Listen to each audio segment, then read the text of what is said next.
اس کو حدیث کہتے ہیں. تو یہ ہسٹوریکل ریکارڈ ہے رسالت میں آپ صلی اللہ علیہ وسلم کی زندگی کا. بڑا قیمتی سرمایہ، بڑی غیر معمولی چیز ہے، لیکن نہ اس سے دین میں ایک تنکے کا اضافہ ہوتا ہے نہ کمی ہوتی. رسالت میں آپ صلی اللہ علیہ وسلم کے زمانے میں کوئی مورخ ہسٹورین موجود نہیں تھے، اگلے 100 سال تک بھی پیدا نہیں ہوئے. اس میں زیادہ تر لوگ اسی طرح سے زبانی باتیں بیان کر رہے تھے، سننے والے دوسروں سے بیان کر دیتے، وہ آگے بیان کر دیتے.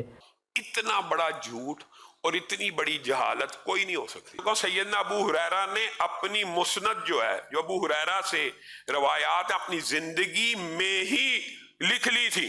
حضرت ابو ہریرہ کا دور کون سا ہے؟ رسول اللہ کا دور ہے. حضرت عبداللہ بن عمر بن العاص نے ساری حدیثیں رسول اللہ کی زندگی میں لکھ لی تھی.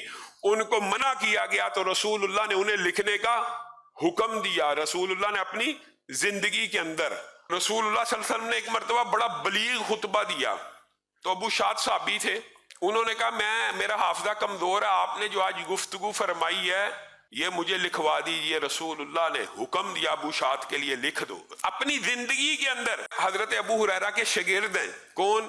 حمام بن منبہ. کتنے بڑے تابعی ہیں. حمام بن منبہ نے کس سے حدیثیں سنی ہیں؟